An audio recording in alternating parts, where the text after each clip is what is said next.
Um, Thank you for joining our series, Revamping Your Network Management, the Ultimate Guide for Migrating from Cisco Prime. My name is Praveen Chintala. I'm a leader in the campus automation team. And today's session, we're going to be talking about Prime Migration Tool and DNA Center Deployment Option.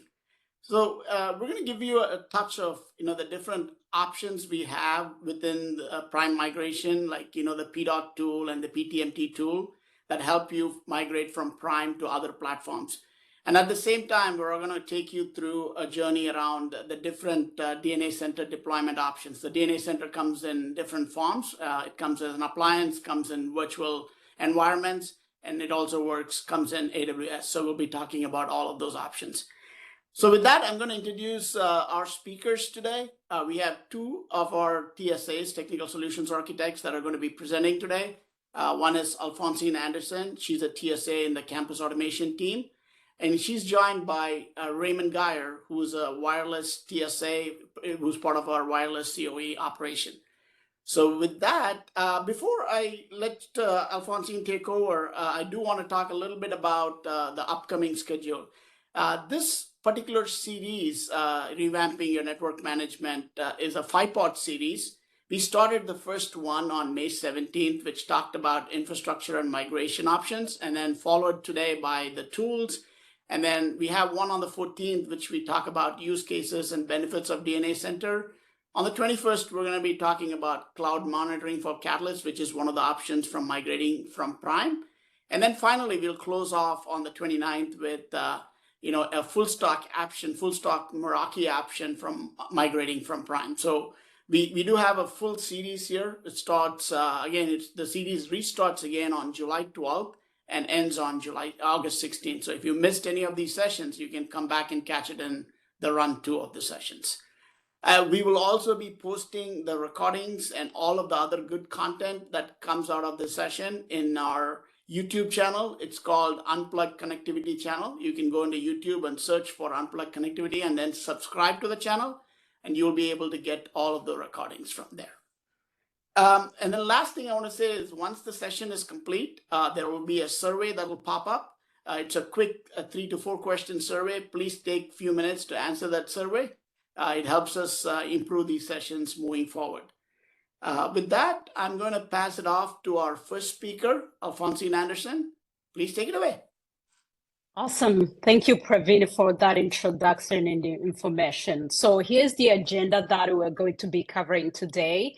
I would start the first part by covering Prime end of life events, and that's for you to keep in mind. Then I'll go through how you can assess what you have today in your Prime to get ready to prepare for migration. And then I will talk about the tools on how to coexist as a part of the transition. Once I'm done, I would hand it over to Raymond or Ray, who would talk about DNA Center deployment options and designs and the other topics that can help you understand what DNA Center is as we talk about Prime to DNA Center migration.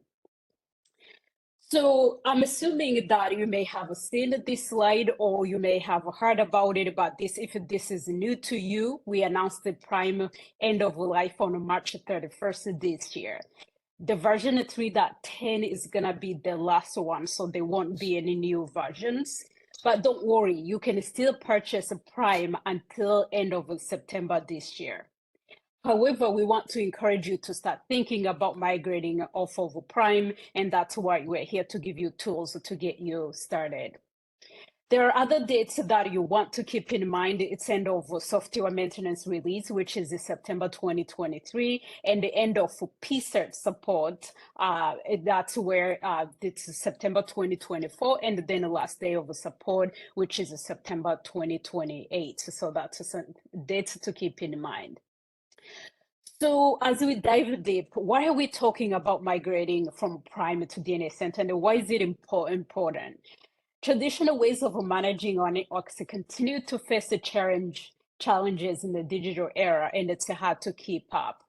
Network functions and the services that traditionally requires weeks and sometimes a month to deploy, where errors and mistakes can be costly. So we are reimagining on a way to transition from closed and hardware-centric models to open, programmable, and software-centric ones, and migrating from manual, repetitive, CLI-driven management to policy-based automation, and also from a perimeter-based reactive security that has going to network embedded, context-based security that reaches from cloud to enterprise edge. So that's what we're talking about.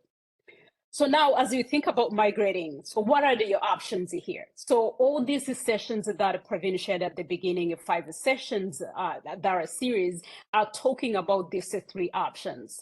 So the first one, which is option 1, I will tell you how you can think about it, is the session is going to be number 3, which is, we would share this recording so that you can remember when those sessions are. The first option is DNA Center as a physical or virtual appliance, this is the most common for most of my customers. And how do you decide on that? You have largely invested in Cisco Catalyst, you have no plans to refresh anytime soon, or you have software-defined access needs in your network. Then you have to think about DNA Center that we can support for both virtual and physical appliances, which Ray will talk about. And DNA session, the session number 3 will elaborate on the use cases and the benefits of Cisco DNA Center. The second option in the middle is cloud monitoring for Catalyst. We recently introduced the ability to manage, to monitor your Catalyst infrastructure in the Meraki dashboard. This is a good option if you are adopting the latest Cat 9K, because those are the ones that are supported, and cloud-first approach, or you already have a Meraki infrastructure and the Catalyst in your network. If this is you, consider attending session number 4, which would talk more details. And the last option, which is number 3, is for customers who are adopting cloud-first approach, have latest Cat 9K switches, or you are planning to refresh to Cat 9K in the near future. So this is where we recommend to thinking about Meraki full stack. In the future, we would also, I wanted to add that we'll be able to manage Catalyst infrastructure in the dashboard. Today, besides the Wi-Fi 6E APs, only visibility is supported for Catalyst infrastructure in the Meraki dashboard. So those are 3 options to keep in mind. Now let's talk about option 1, which is a prime to DNA Center. Today, DNA Center, as I mentioned, we have physical appliance, 3 different flavors, and we have the physical appliances, which is today we support AWS deployment, where other public clouds such as Azure are on the roadmap. The on-prem support is supported through VMware, which is right now EFT, and that will be available at the end of the year. So you have all these options, and reach out to your sales team for more information. So now let's say you start thinking about migration. What are the steps? The first thing to think about, understand the DNA Center first. If you don't have it deployed in a lab, for example, think about it, learn about capabilities, use cases, attend these sessions we're hosting, understand the feature parity and how it applies to your network. That's step 1. The second step is where we talk about a tool that allows you to understand how ready you are to migrate to DNA Center. So this is where we talk about a migration readiness, and I'll talk a little bit more about it. Step number 3 is where we are as you have you're thinking about it, you have a DNA Center. This is where you think about a tool we have that's called Prime Data Migration Tool that allows you to be able to migrate from Prime to DNA Center. And I'll talk a little bit more details. And lastly, the final 2 steps, it's migrating the migration itself and adopting DNA Center. So what is the PDART? That stands for Prime to Cisco DNA Center Assessment and the Readiness tool. My goodness, mouthful.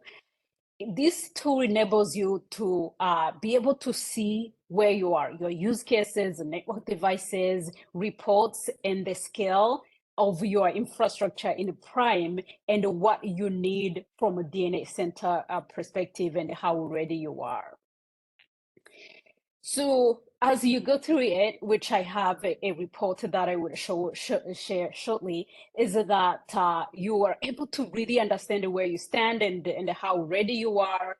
To be able to run this through, you need 3.7 or later. So make sure that if you're not running 3.7, you think about upgrading to something 3.7 or later, and you are able to see your network devices in terms of a software version, where if they're compatible with and supported in DNA Center or need upgraded to be supported or not supported at all, so that you can be prepared.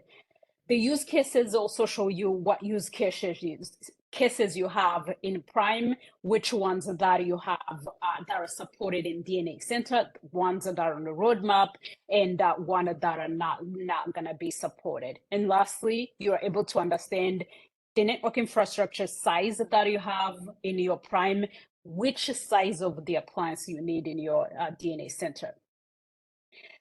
So there are two ways to install this PDART. This is installed on Prime. You can do the GUI, which is the same way you do your update your software and the patches.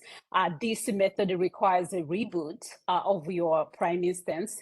And the second method, it's a CLI, which doesn't require reboot of your instance, but you need a reachability or internet reachability from your Prime to reach the GitHub repository to get this tool. And yeah, 3.7 is recommended, and we'll have a link with details. This is just a screenshot to which I'm sure you have done it, and with a link that takes you to how to download it from cisco.com. And the install process, again, it looks like this. You download it on your computer. If you do the GUI, you go to software updates, and you download it. And this specific method, again, requires a reboot. So let me quickly show you how the report looks like, which is on a different screen. So I will turn around. This is in my lab, really quick. Once you go through the steps and they'll generate a report, it looks like this, which shows you, it tells you what the report is about. It shows you what current version you're running, or mine when the lab is 3.9. It was when I ran it, it was recommending 2.2.2 or DNA Center. It tells you how long it took to run. It tells you, again, this is my lab. I have, at the time, I just had this one device. I will show you how many are not require upgrade and not supported, and use cases as we talked about, reports, scale. Since I was using a virtual appliance, again, Express is like, okay, you have a small network, so they recommended as this appliance of the DNA Center. So, and as you scroll down, it's going to go into details as well, show you what are the devices, the switches, routers, security devices, or data center devices, anything you have in DNA Center, it's going to show it here. And as you scroll here, as you see, anything that's supported is just going to show up and it's circled in green. As you see this specific wireless LAN controller, anything that needs upgrade is going to be amber color. And then unsupported device is going to show up in red. I'm not going to go through one by one, but just to give you an idea on how this report looks like. And as you scroll in details, it will show you, hey, this is the scale. If this is here, what you have on Prime specifically on the left, as you go into DNA Center, here's what you're going to need. As you can see here, it shows you different sizes. Again, and no need to memorize this. We have links. And as you go through details, it goes through all the use cases we're talking about.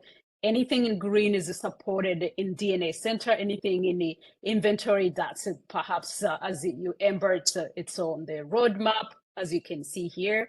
And then anything in red, it's going to be unsupported. as you go straight down, it goes through every one by one to show you where you need to be and what needs to be upgraded and what's never going to be supported. So it helps you understand where you are and where you need to start thinking as you migrate. So definitely I encourage you to start and download it today and to be able to understand how your network is. Alfonso, just one thing to Yes. interrupt. If you have questions, please use the Q&A panel. We have experts that are ready to answer your question. So feel free to use the Q&A panel. We'll be able to answer your questions there. Yes, please. Yeah, thanks for that, Praveen. Yeah, we have a lot of our peers standing by to be able to answer questions. So I know I'm going fast. So please ask your questions so that you can, this can be a use of your time. Thanks for that, Praveen. So now you have that report, you have decided, okay, those are devices that I know that need upgrade. Okay, I'm going to upgrade software, upgrade this date. I know these are supported, so they don't need anything. Now let me start thinking and now install DNA Center. This stage, that's where you install DNA Center. You get to the right version, you know it's the version that your devices are supported on. Now let's talk about migration, since you decided that you want to migrate from Prime and transfer data to DNA Center. So we use a tool called the Prime Data Migration Tool, which I mentioned, that runs inside DNA Center, the Prime. It runs inside the Prime infrastructure, same as the PDART tool. Both are run inside the Prime. So this allows you to, again, migrate or transfer data from Prime to DNA Center. Obviously, compatibility metrics apply, which we give you that specific PDART tool. We tell you which version, which we show quickly on how on my report that I generated. Both PDART and PDMT, which is the second tool that I talked about, are run inside Prime and that they are non-intrusive. So the steps are straightforward, as you see on the screen. You connect to DNA Center, which is, I'm going to show you, it's one at a time. Then you select your data. You select your sites, hierarchy, you select the maps, you select any CLI templates you have, you select the ISO or CLI, ISO or CMX. Those are identity services engine if you have it integrated with your Prime, and the CMX if you have it integrated with your Prime. You select it and they go to false sync, which I will show you, and then that's really complete.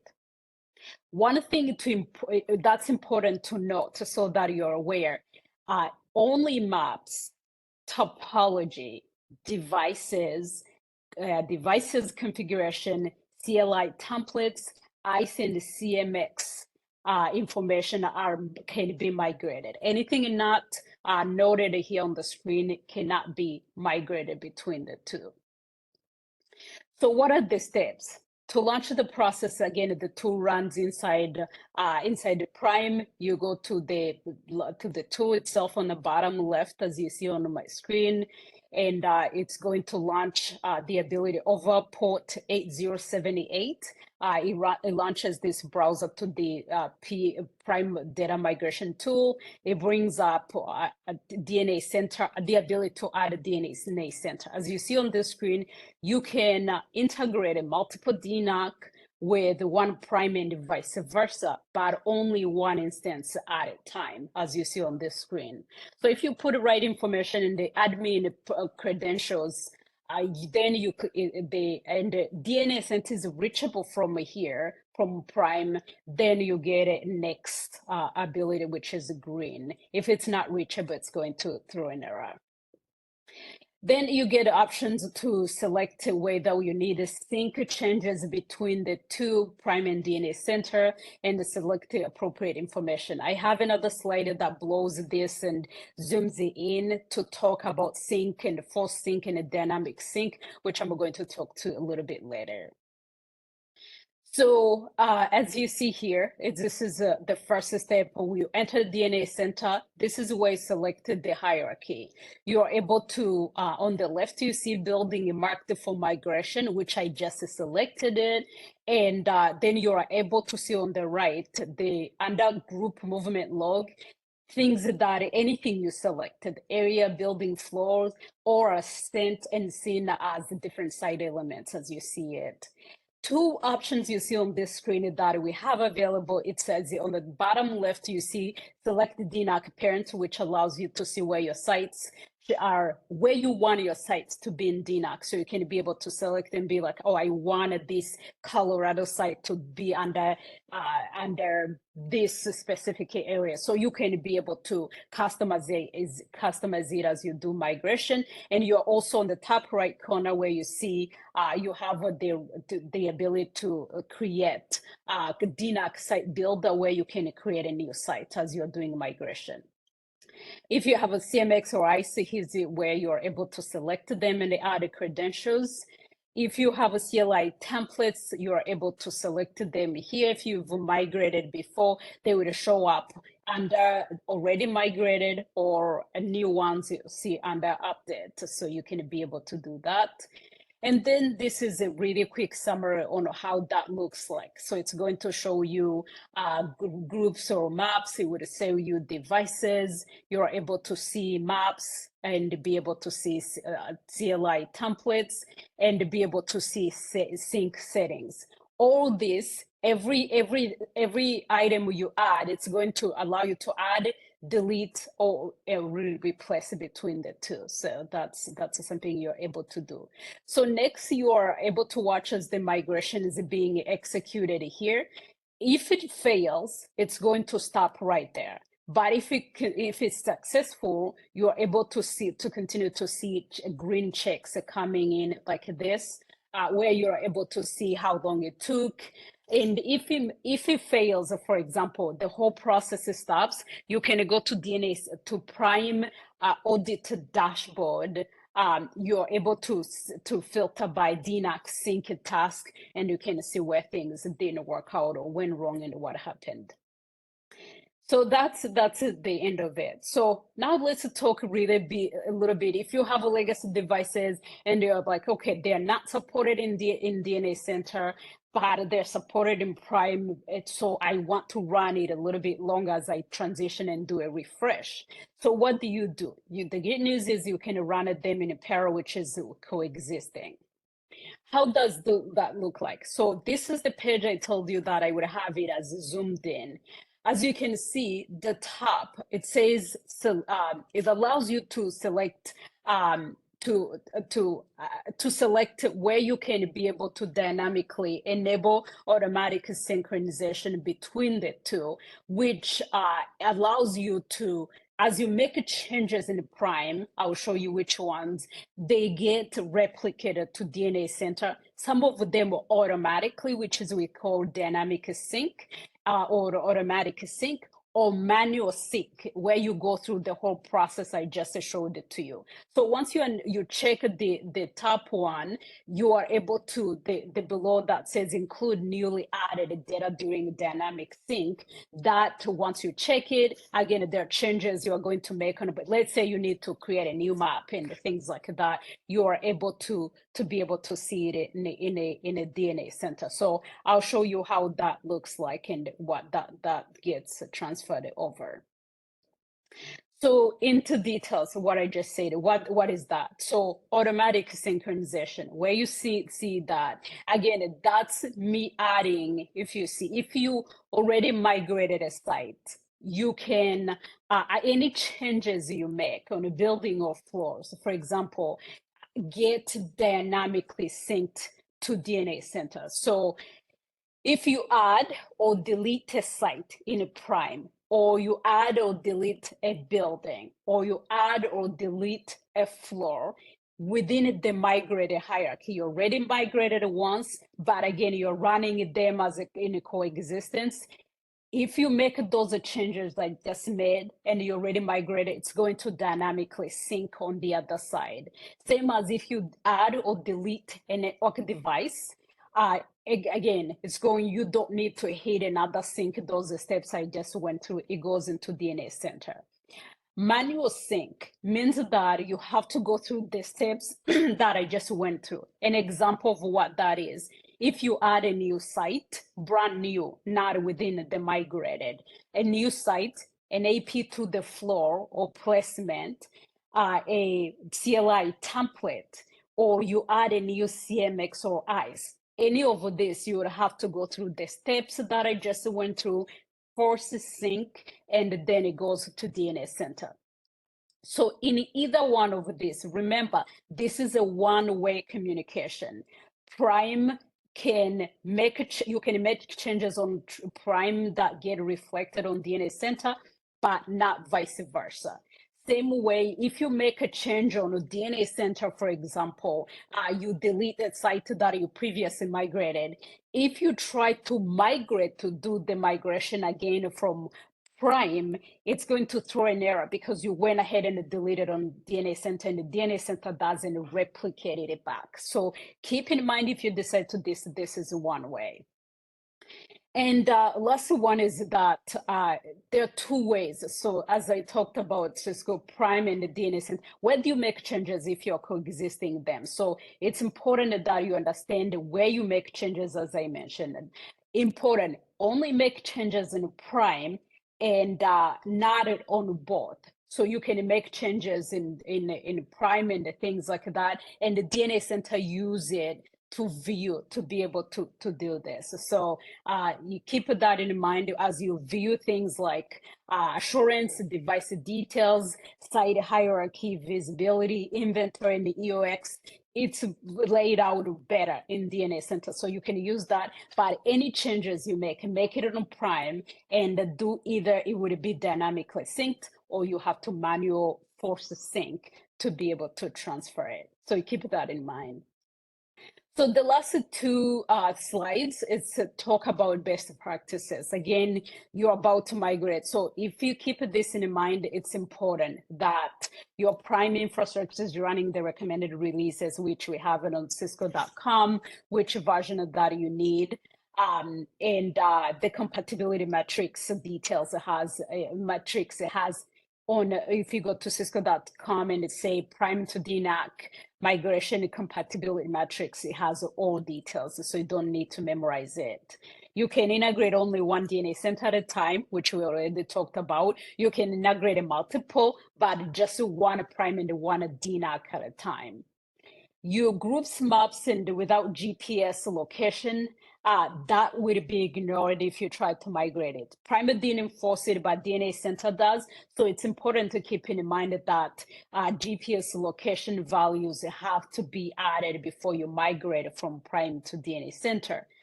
And any building, if you have a hierarchy created and it has a building without a floor, DNA Prime is not gonna, the Prime migration tool is not gonna migrate it. So it's important to keep in mind. And if you have ICE and you have to enable certain settings like PX grid and ERIS to be able to migrate it. Again, this is only if you have integration of ICE with the Prime infrastructure. SNMP v1 is not supported in DNA Center. So if you have some devices on Prime that are running SNMP v1, they cannot be migrated. Only SNMP v2 and later are supported.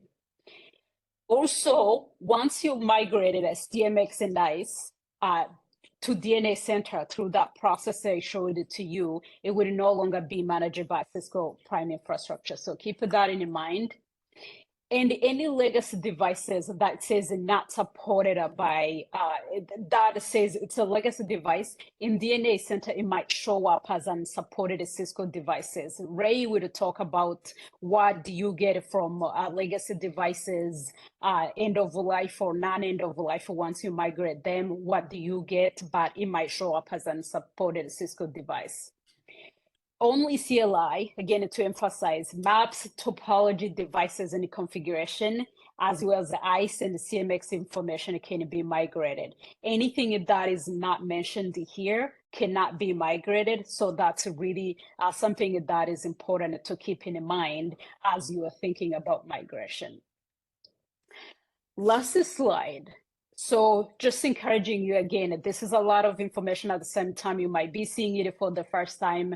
So reach out to your sales team to engage us. We are the experts in this, and your sales team can bring us on along to really help you understand and perhaps maybe help you as you think about this from a DNA Center itself or Prime. But we encourage you to start learning about DNA Center if you have not. Run the PDART tool, even if for no reason, for you to understand where you are, to understand where you want to go, what do you need, what devices need to be updated, what needs to be migrated, what maybe can help you start thinking about the refresh plan as well. Run it today. Again, 3.7 or later is the minimum recommended release to be able to do that. So start thinking about it. Understand the migration steps you need. Are you going to migrate your data, or you're just going to do a clean install in DNA Center 2? I have had customers who would be like, okay, I have a primer, but it's so not aligned. So I'm just going to do a clean install. We can help you with that too, but just understand it. Regardless, just run the PDART tool to help you understand. Then build the migration plan on where you want to go, what needs to be upgraded. We have an email address you can reach out. It's called the Prime to DNAC migration at cisco.com. If you have a question or need help with the migration, so that is an option as well. So hopefully this was a good use of your time. I'm going to stop and hand it over to Ray so that he can continue with the DNA Center itself. Alphonsine, there's a couple of questions. Maybe you can chime in here. One is, can you migrate multiple Prime deployments to a same DNAC appliance? Yes, that's a good question. So you can migrate multiple Prime. I have a customer right now who has 6 different Prime instances that are going to be migrated to one cluster of a DNA Center. So you can, the important thing, obviously, as I mentioned, you can integrate one Prime at a time, one DNA Center at a time, as I showed you on the screen. But something to keep in mind is the scale. There's the number of which Ray is going to show you the scale and how it looks like. But you, as long as those 6 Prime instances, the number of devices don't exceed what's supported on one cluster, you can absolutely migrate multiple Primes to DNA Center. Thank you, Alphonsine. There's another one follow-up. Can you pick and choose what to migrate? Like migrating switches or not, Wi-Fi controllers. Can we do that from Prime to DNAC?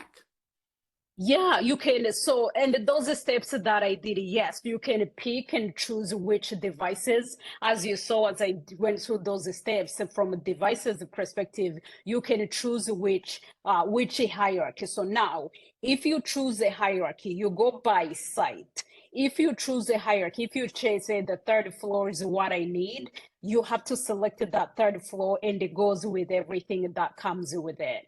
If you say, okay, I want just a few switches on that floor, not everything, then you have to pick, you can do archive and import the archive from Prime into DNA Center. So you bypass that PMDT tool that I talked about, you do the archive, export, and import into DNA Center where you can be selective on devices. If you don't want to go by hierarchy, you can do devices, manual, archive, export, import into DNA Center. So we can help you if that's the route you want to take. Please reach out.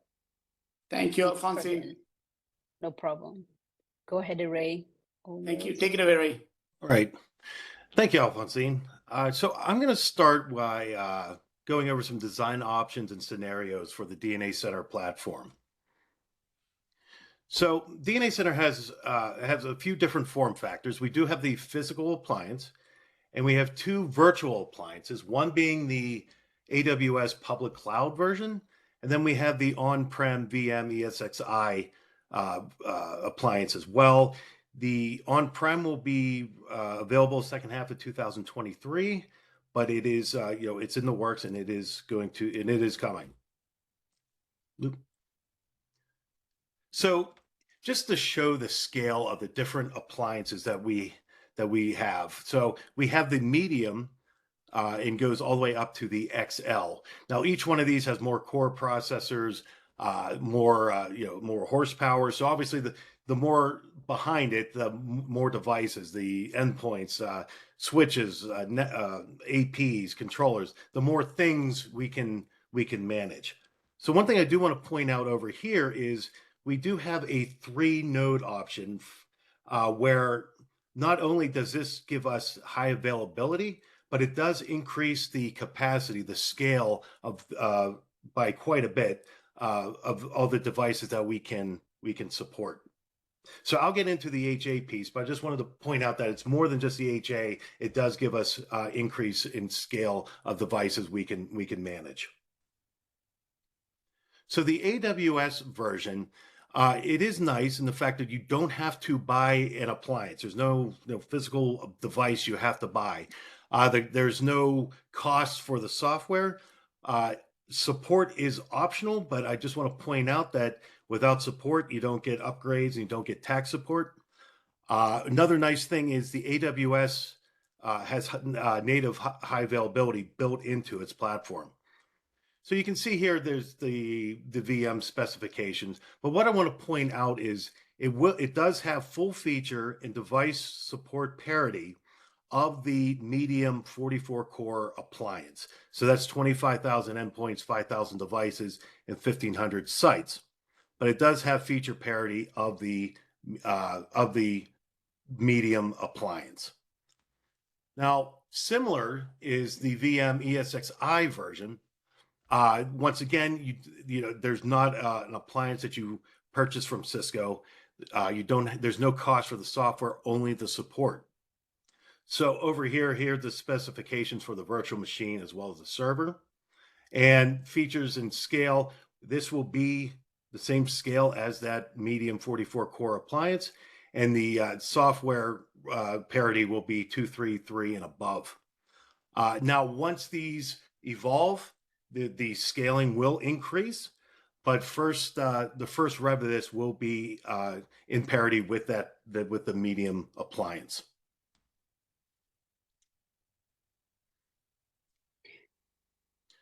Okay, so Alphonsine went over the PDART, and there's a couple other things that you want to take into consideration while you ask these questions, like how many servers do I need, what type of server and how many do I need. So one thing we need to think about is how far are these devices away from the DNA center? Where is our network in comparison to the DNA center, if it's a data center or whatnot? What is that round trip latency?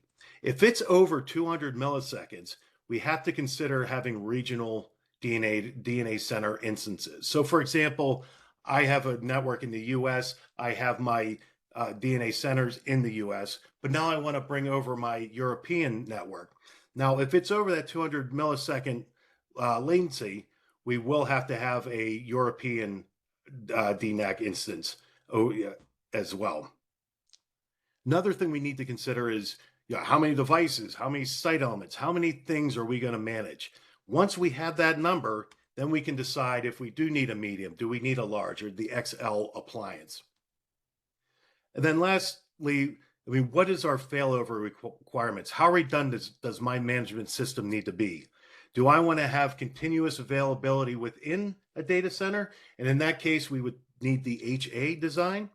Or what about cross data centers, or a major site outage? That's where the disaster recovery design will come into play. I'll go over this in this presentation here, but just wanted to point it out. One thing I do want to mention, though, is DNAC does not participate in network data plane. So if you lose your DNA center is not online, the network still will run. Okay, a few failover options, and I'm going to start with like the failover time and how much data would be lost in that failover. So The first one will be the HA. And that really means we want to have continuous availability within a data center. So if a service would go down on an appliance, or if a hardware, if an appliance would fail, those services will still be up within that data center. Now, for something more of a fatal outage, when we're crossing data centers, that's where the disaster recovery will come into play. And so if we do lose a data center, if there's a power outage or whatnot, this is where the disaster recovery would be. And the last but not least would be the backup and restore. That would be if you have a single instance, the appliance would fail, you get the appliance RMA'd, you come back, you put, you would restore it, but get it back online. The time of that is much longer and it's more of a manual process.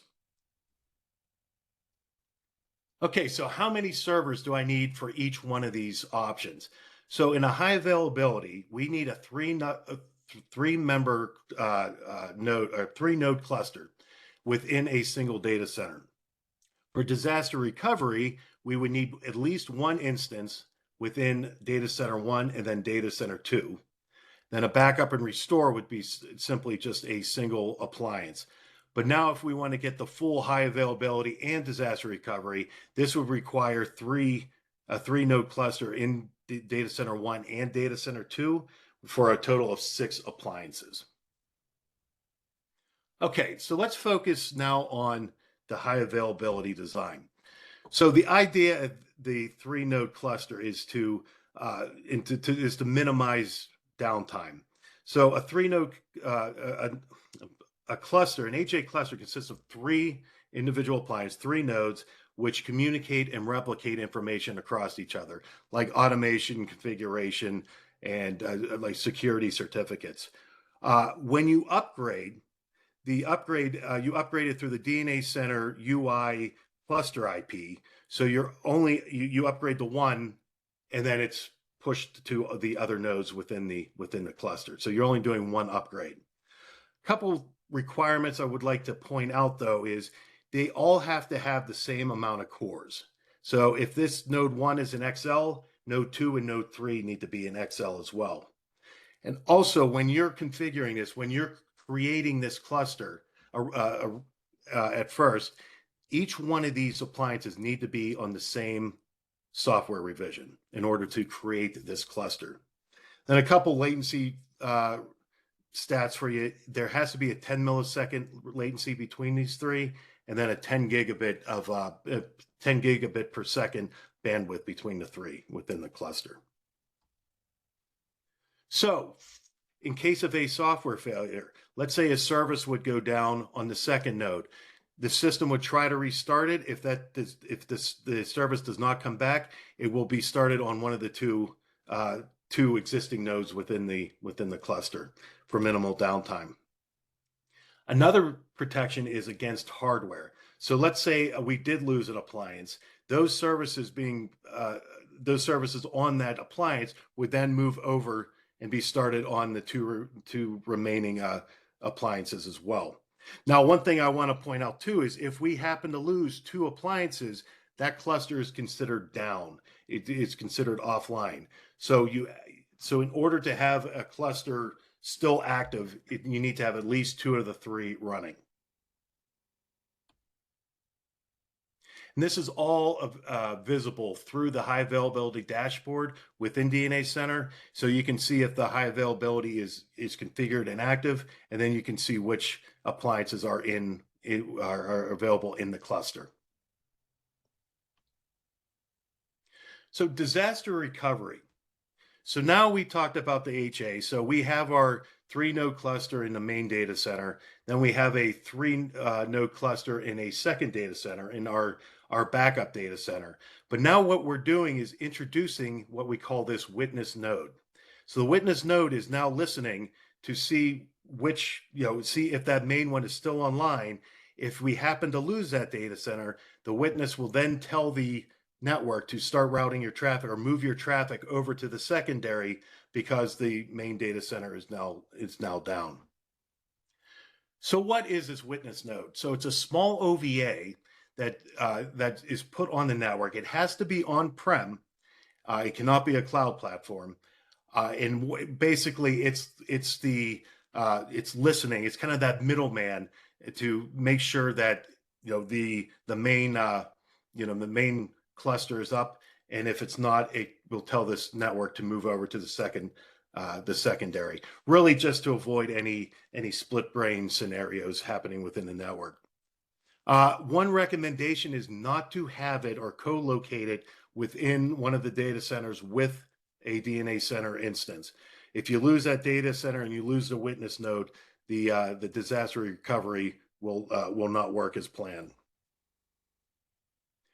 So the supported technology, we have the appliance, any one of the appliance models. It can be a 3-node cluster or just a single instance between the two. We do introduce what the disaster recovery virtual IP configuration. We do support BGP in order for route advertisements. So the system or the network can, in case of an outage, dynamically route the traffic over to the secondary data center. And then we do support IPsec between the DR pairs. So a little more on the disaster recovery virtual IP. It's kind of self-explanatory. It's an IP address shared between the two instances, the primary and then the secondary, and then this is being monitored by the witness node. So in case of a failure, the network devices are configured for this virtual IP. So if there is a failure, there's no configuration change need to be on the infrastructure. It just switches over to the secondary DNA center. So do we need the disaster recovery virtual IP? Well, I guess no is technically no, but it's not recommended because it will be a manual switch. You would have to go in and reconfigure your devices to move from DNA Center Cluster 1 over to DNA Center Cluster 2. There's two ways we can use the virtual IP. One, we can stretch that layer 2 boundary between the two data centers via like a layer 2 VPN, or we can do BGP and have it layer 3 and route the new dynamically route the traffic over to the secondary data center in case of a failure. Okay, a couple failover scenarios.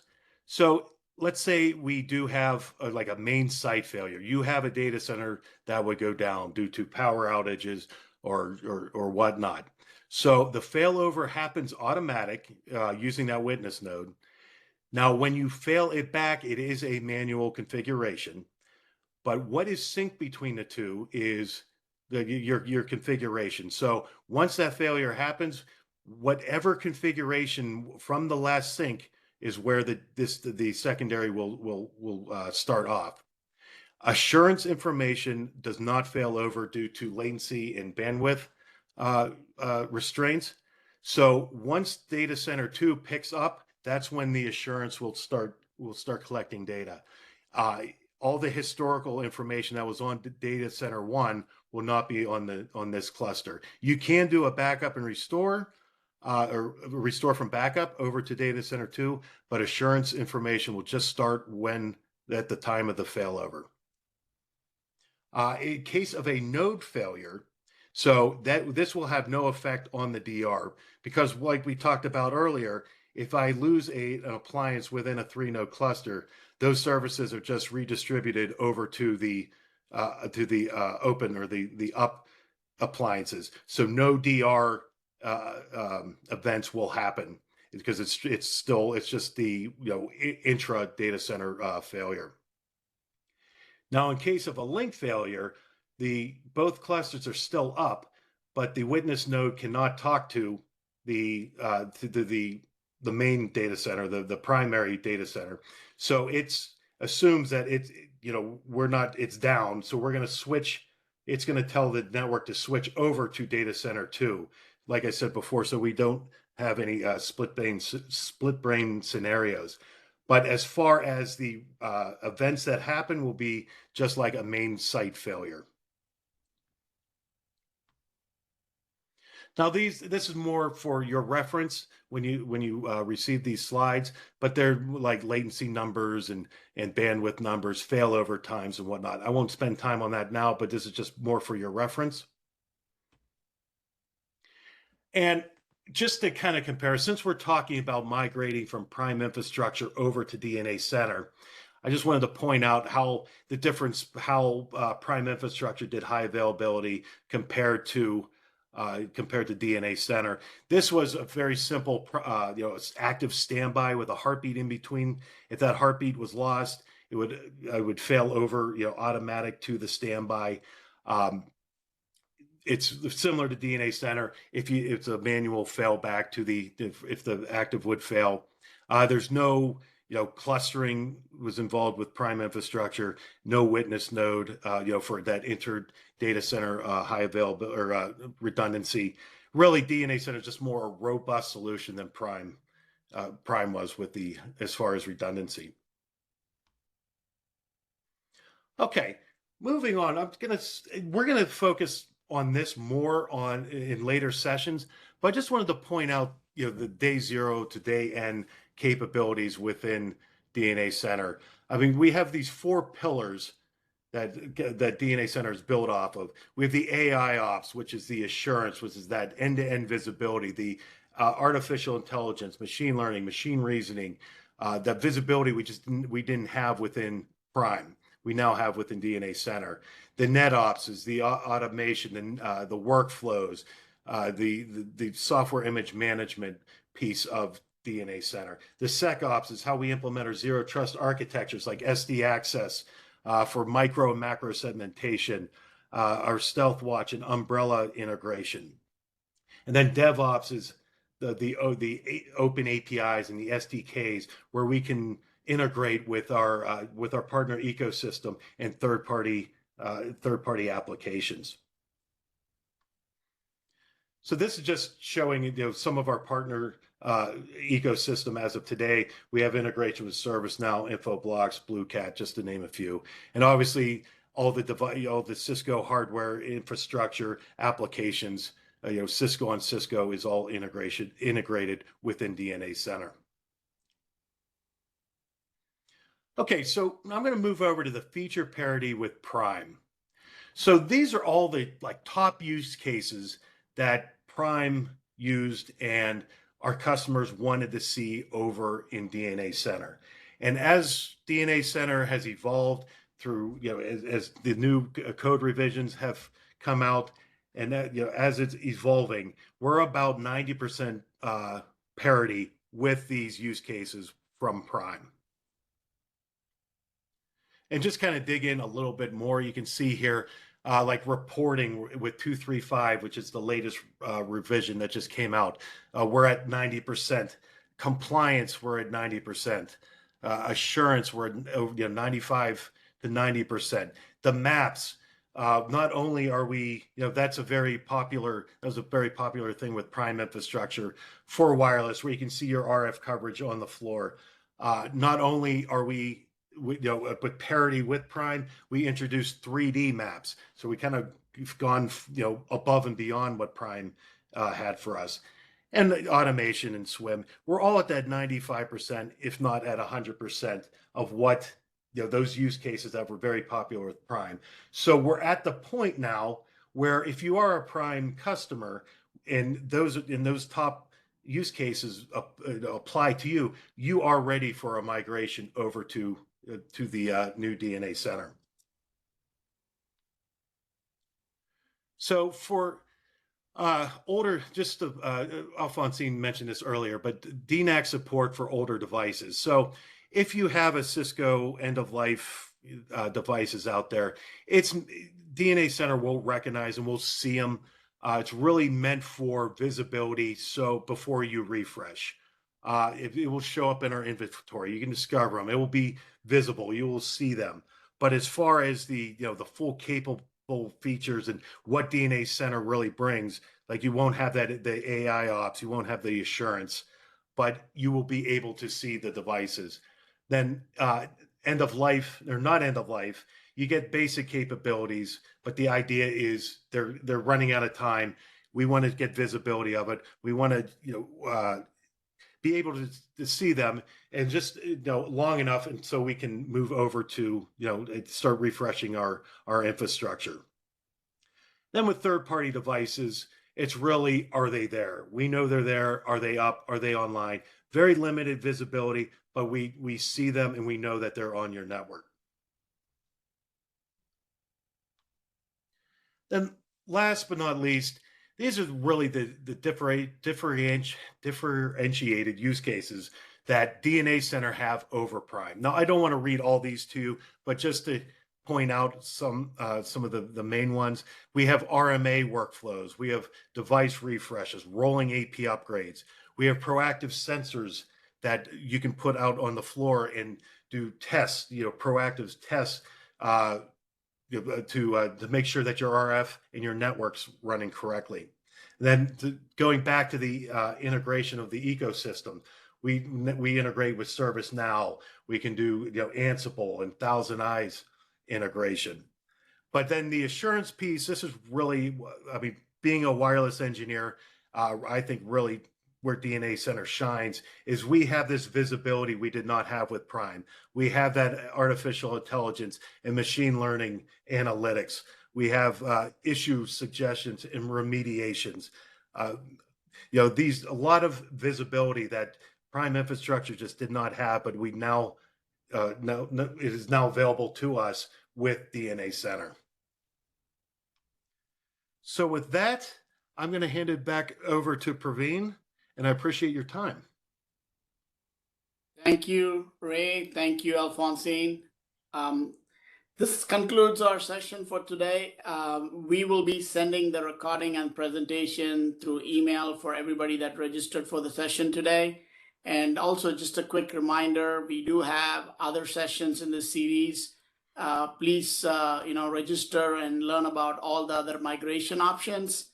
And, if you have any questions, please reach out to your account teams, and they know how to get hold of this expert team here, the TSA team, and we'll be able to assist you with your migration. With that, when I close the session, there'll be a survey that'll pop up. Please take a few minutes to respond to the survey. And thank you for spending part of your Wednesday with us. And we'll see you on the next webinar series. Thank you.